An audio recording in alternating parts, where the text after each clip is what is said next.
So good afternoon, everyone. I hope you're all well. Welcome once again to our Lunch and Learn meaning of Mitzvot. This week we're looking at Mitzvah number 4, according to Sefer Chinuch, Kiddush HaKodesh, sanctifying the new moon. According to Rashi, the first Rashi in Torah tells us that this, in fact, is the very first mitzvah in the Torah given to the whole of the Jewish people. And so, in fact, the Torah should start with this mitzvah, because Torah, as we know, is a book of teachings, not a book of history and stories, and therefore it should start with the first mitzvah. He explains why that's not the case, but anyway, this is the first mitzvah given to the Jewish people as a people, given to them, interestingly, while they were still in Egypt. I thought it was appropriate to look at it because it's the idea of sanctifying the new month, the new moon, as we are coming towards the end of the Gregorian calendar. I thought it was appropriate to look at the mitzvah that deals with the lunar calendar, which is what we as the Jewish people go according to. So I'll share some sources on the screen with you. Okay, so it says in Shemos chapter 12, verse 2, famous phrase, HaChodesh hazeh lachem rosh chadashim, rishonu lachem l'chodshei hashana. So as the Jewish people have seen all 10 plagues and now convinced Pharaoh to let the Jewish people know, Moshe Rabbeinu is sent by God to the Jewish people in order to inform them that on the night of Yetzias Mitzrayim, going out of Egypt, they are to bring the Korban Pesach, the lamb, and put the blood on its doorpost. Before that, he says to them, this month should be to you for the beginning of months. Rishon hu lachem l'chodshei hashana. It should be the first of the months of the year for you. A slight repetition in the verse there. It's not really our concern. Just very quickly to explain that we'll see that is interpreted to mean that the Jewish people are given the authority to intercalate, we're going to see in the next thing, to intercalate both months and years, to determine whether a month should be either 29 or 30 days, and whether a year should be 12 or 13 months, whether it should be a leap year or a regular year, known as a leap year. But on the face of it, this is the first mitzvah given to the Jewish people as a whole, to calculate, sanctify the new moon, to calculate when the months are. Now, this was obviously given to them in the month of Nisan, and yet we know Tishri, Rosh Hashanah is considered to be the beginning of the year, although that's the 7th month. This is considered to be, Nisan is considered to be the first month. To understand why that is and why this mitzvah is given to the Jewish people and the meaning behind this authority given to us to calculate the months. So says the Sefer Chinuch on this. Mitzvahs Kiddush HaKodesh, L'kadesh chadashim le'ibush shanim bebeis din gadol b'chochma samach ba'aretz. So the mitzvah is to sanctify, to make holy the months, and to intercalate the years. Not a word you hear very often, but it means when to know to add in an additional month for a leap year, and we'll see why that is a bit later. It cannot be done by individuals. It must be done by a beis din, by a court of greatness in wisdom and close to the land, meaning in the land of Israel itself. And the fixing of the festivals of the year are determined by the sanctification of the moon. So we know that the festival, if it will be on the 15th of the month, we need to know when the beginning of the month is in order to determine it. And that's the only way we can determine when the festivals are. Shnemaz, the verse says in here, HaChodesh hazeh lachem rosh chadashim, this month should be to the beginning of months. Koloma, what does that mean? This month should be to the beginning of months. Shetira chadusha shalavana, when you see the renewal of the moon. Tikva'u lachem rosh chodesh. Once you see the new moon, then you shall establish the new month. Or afilu lo tzaro, even if you don't actually physically see it. B'kivin shehi ro'in la'aros al pi ha'cheshbon ha'mekabel. Even if you know it's the right time when it should be to see it according to the accepted custom, tradition of calculating when it is. If you know that the previous month was when that began, you know how long it is, then you know when to calculate the new moon, even if you don't actually see the new month, even if you don't actually physically see the new moon because it is obscured by, let's say, for example, clouds. So there we go, that the authority is given to us in order to do this. Obviously, we no longer actually do that now because since the time 2,000 years ago, from the time of Hillel HaZaken, Hillel the Elder, he established all the calculations of the month, so we know exactly how long each month is, when the new month begins, and when we have a whole cycle of when there should be additional days in the month and also additional months in which years. But really what we're trying to understand is the meaning of this mitzvah. Why did God give the mitzvah of sanctifying the new moon to the Jewish people? Says the Ramban, Nachmanides, on his commentary on that verse in Shemos.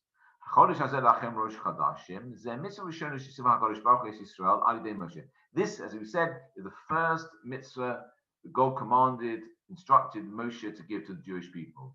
And therefore it was given in the land of Egypt. Whereas all the other mitzvahs were given at Har Sinai, or Moshe came and told them in Egypt. Not actually in Egypt itself, just outside of the town of Egypt. So that's a technical point. The more important thing to see is that this was given to them not at Har Sinai. This was given as they emerged from Egypt as the Jewish people. And that's significant. Why? Because he explains. And the reason behind this idea of this should be the first month for you, that we should count this Nisan as the first month, and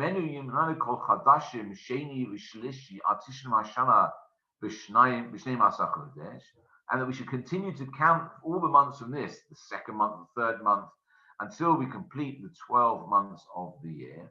The only reason we do this, or the main reason we do this, is in order that we remember the great miracle of going out of Egypt. Because every time we mention a month, that way we remember the miracle. And for that reason, the Torah doesn't give the months any names. Those names were given a lot later. They were given actually in Galus Babel. When the first temple was destroyed, the Jewish people were sent into exile in Babylonia. Those names are the names given to the months that we use, Nisan, Iyar, Sivan, Tammuz, etc. Were all given in Babylonia. So the Torah itself doesn't say. It says in the third month. Or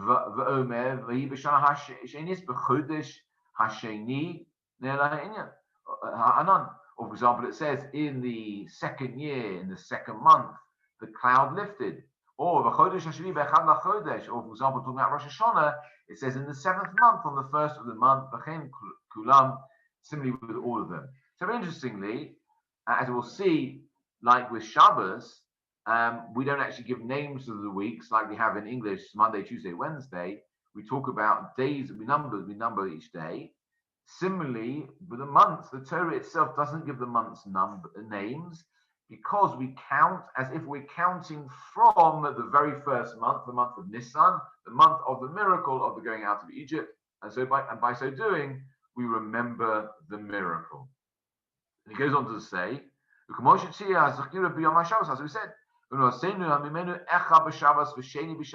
when we see the same thing with Shabbos, with the days of the week. We count the days from Shabbos. So Sunday is Echad b'Shabbos, one day from Shabbos. Monday is Sheni b'Shabbos. He said that I will explain later on.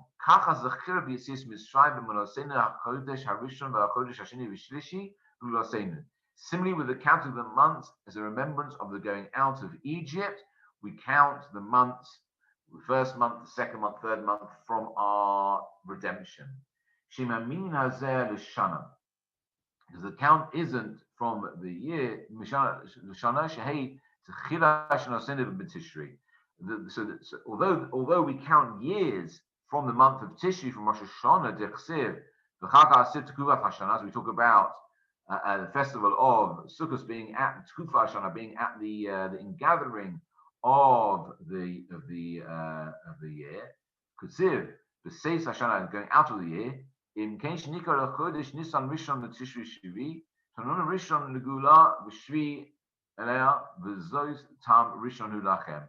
Rather, the Torah counts numbers, it mentions the months by their numbers in order that we associate it with the redemption, and Nisan is to be the first of those months. And in Rishon B'Shana, it's not the beginning of the year. Aval Hu Rishon Lachem, it's Chodesh Hazeh Lachem, Lachem, it's for us. That we should remember our redemption from Egypt. So that's one reason that it was given to the Jewish people, specifically for us to count those months, because just like a slave who's been released from his servitude will count the months and the years from that, so too we count it in order to remember it. But the question is, I just want to ask a really interesting question. Why is this the first mitzvah given to the Jewish people? Why, all mitzvahs, is this the mitzvah given to the Jewish people and given to them while they were still just about to leave Egypt? So he says the following: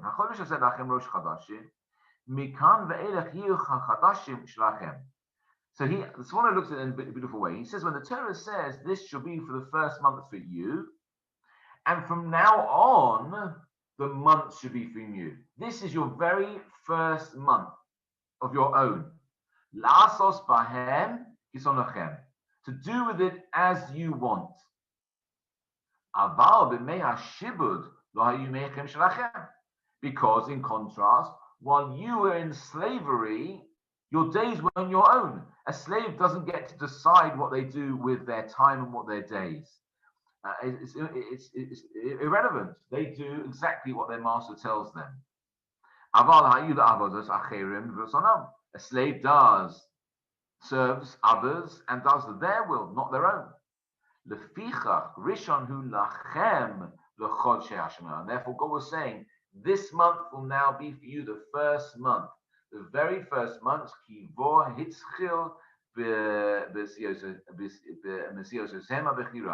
where you will be able to use your own choice. You determine what you do with your time. And I see the English translation has a really nice little comment here in the brackets.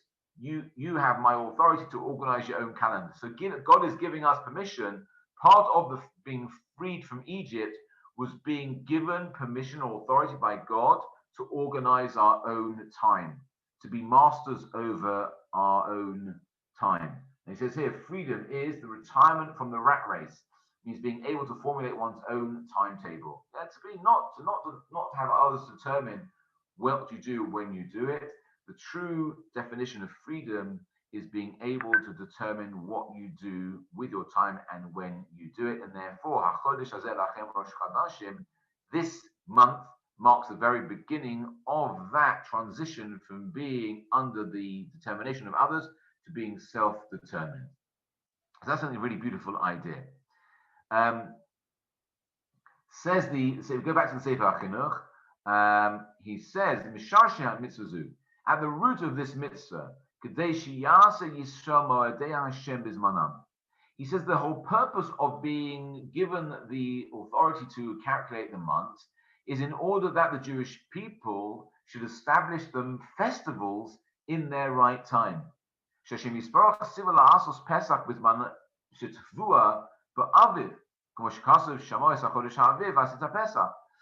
example, because Hashem, for example, tells us about Pesach, Pesach has to be in the springtime, at the time of the spring harvest. Now, the problem is, as it will say, that the lunar calendar is shorter than the solar calendar by roughly 11 and a bit days. 365 days of the solar calendar, 354 days of the lunar calendar. And therefore, every month, we slip 11 days behind the solar calendar. And if you allow that to keep going unchecked, eventually will be months and months out, and Pesach will not be in the spring. It'll be a different time of year, and that we can't have because the Torah requires us to have it. Similarly, Sukkot should be at the time of the harvest, as it says in Shemos, and the festival of Sukkot should be at the Tekufas Hashanah, meaning the transition of the year. And if it wasn't for the intercalation of the years, meaning knowing when to add in a leap year, then these festivals wouldn't be in their correct seasons.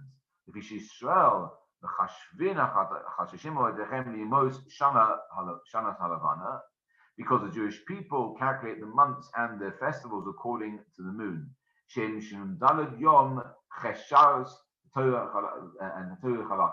He says because, we'll look at the English here, it's easier, because we calculate the months of festival according to the lunar year, which has 354 days, 8 hours, and 876 parts, which is less than the solar year by 10 days, 21 hours, and 204 parts.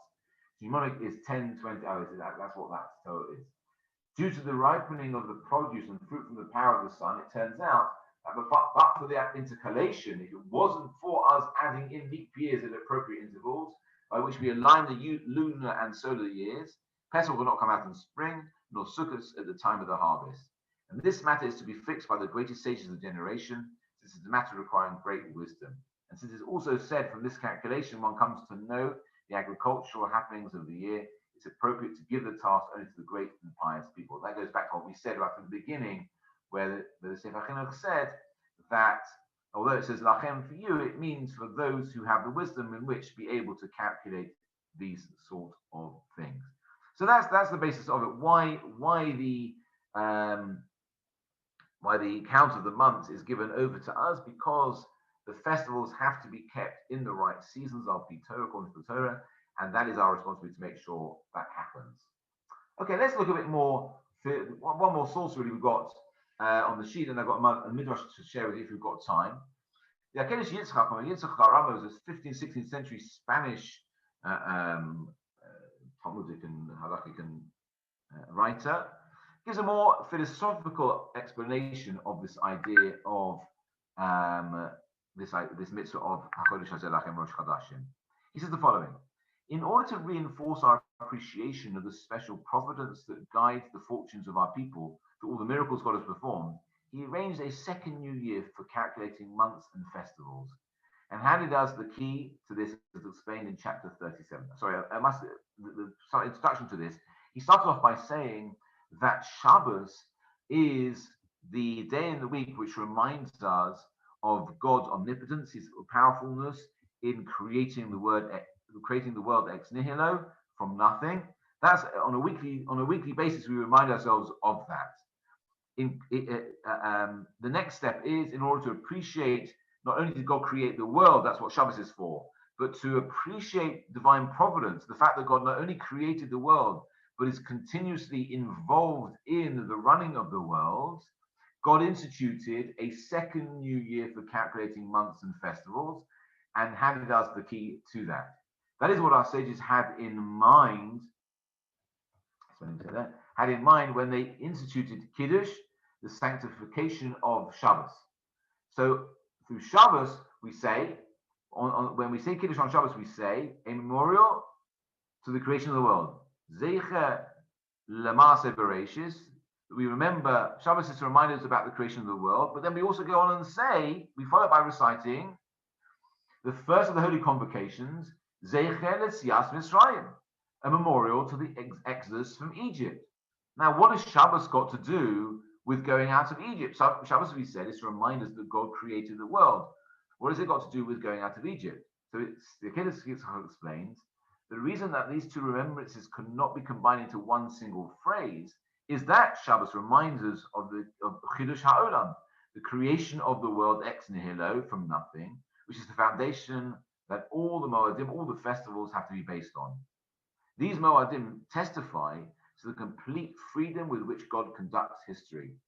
Had He not created ex nihilo, the Moadim could not testify to this fact. The essence of the Shabbos legislation, then, is to implant in our hearts the belief in Chidush HaOlam, from which flows the belief in God's unimpaired omnipotence. So on Shabbos, we remind ourselves and we reinforce the fact that God was completely free to create the world and did so through his omnipotence. The festivals remind us that God's potential power was in fact translated into practice. Both of these facts are remembered by abstaining from work on Shabbos, as we will demonstrate in detail. So what is Akedah Yitzchak actually saying there? I think he's saying the following. He's saying that Shabbos reminds us the freedom that God had to create the world. The Moadim, the festivals, remind us the freedom with which God operates within that world which he created. His choice to intervene in the world and in the actions of what happens in this world. For example, taking us out of Egypt. Nothing, no one could stop God taking the Jewish people out of Egypt, and that is what we remember through Kiddush, both on Shabbos, by saying Zechel, it's not only Zechel Ma'aseh Bereshis, the remembrance of the creation of the world, but also Zechel Yetzias Mitzrayim, the remembering the going out of Egypt. Because our appreciation for God having created the world from nothing to stop him, is the foundation upon which we appreciate that God also was able to freely take us out of Egypt. And that comes back very nicely to what the Sforno said, which is that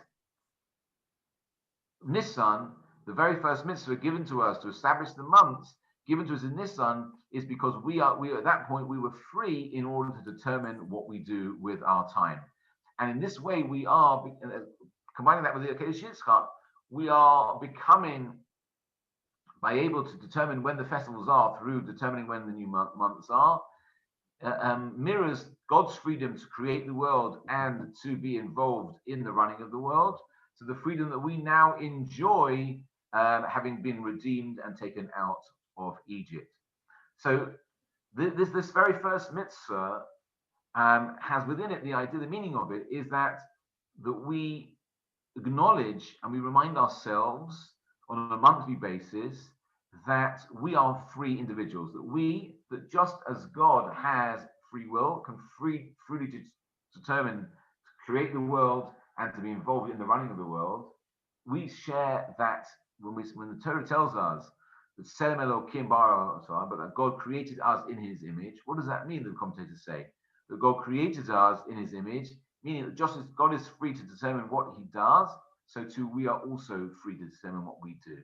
And that is something we remind ourselves of on a monthly basis through this mitzvah,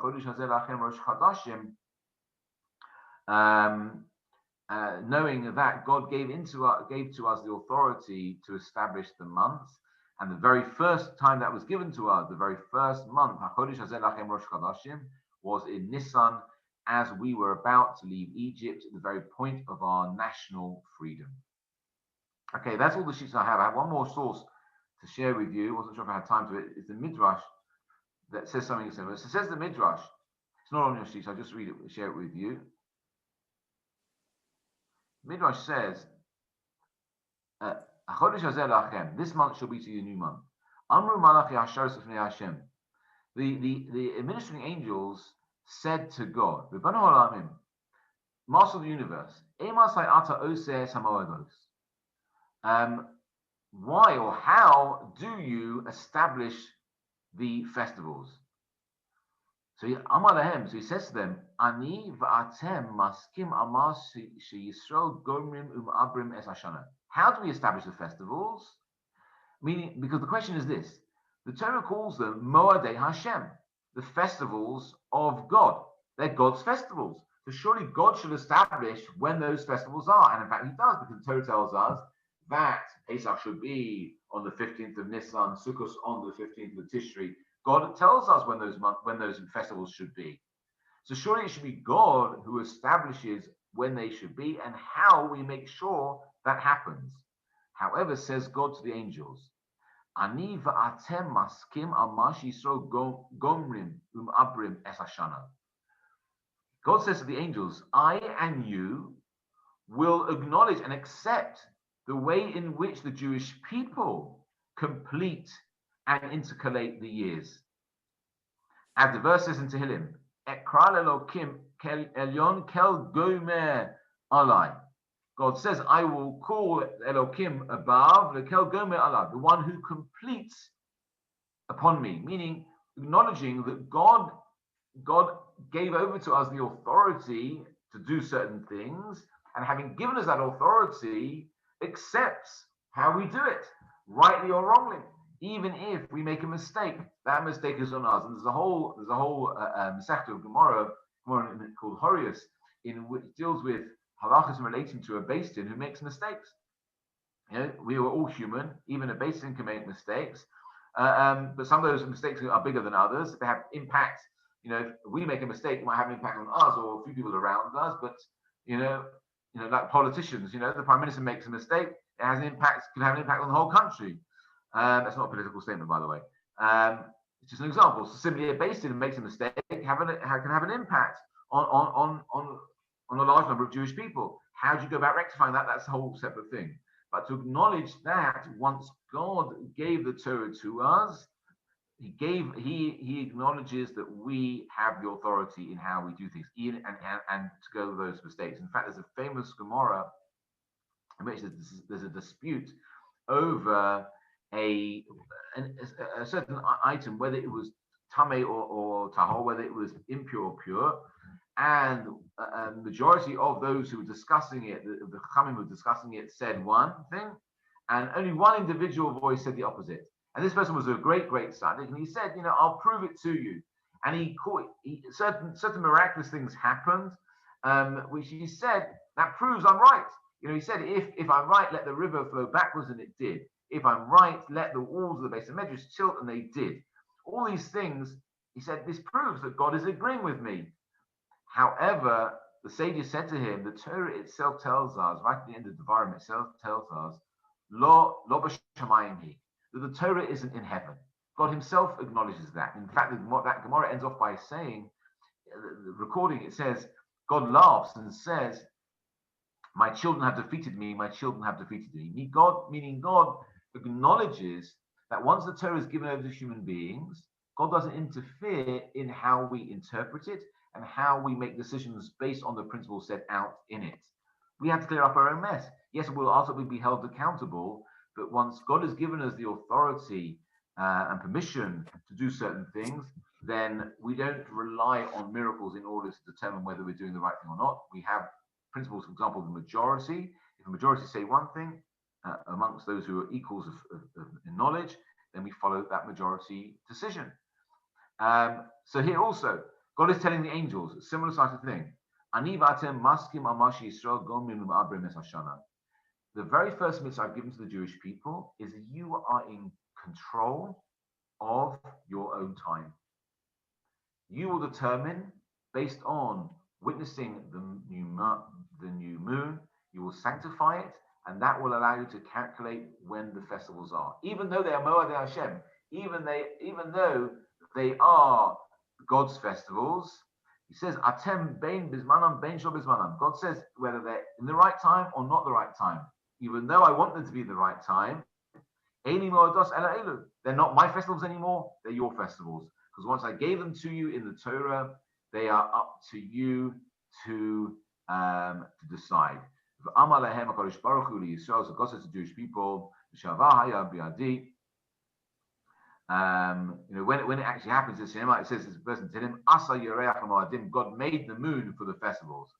So God said, I initially set it in motion. However, now, I've now handed over to you into your authority. If you say so, then so. If you say that this is when the new month is, even if that means that Pesach is going to be a day late or a week late or a month late, so be it. That is for you. Nevertheless, this month should be for you the beginning of the month. And not only that, but if you want to intercalate the years, meaning you want to add in, you feel it's necessary to add in an additional month in order to keep things on track, then I will agree with you. That's why it says this month should be for you. Yeah. The power, authority, and responsibility are given to us. And I think it's a really powerful statement as the very first mitzvah given to the Jewish people, which is you share authority with God in determining when things are going to happen. You have to take responsibility for it, but that's now your responsibility. A very powerful, very liberating statement, which is you are no longer slaves. You are now free people, and you have the luxury, but also the responsibility that goes with it. And I think that's really a very powerful statement to the meaning of that very first mitzvah given to us as a people. Okay, we'll leave it there.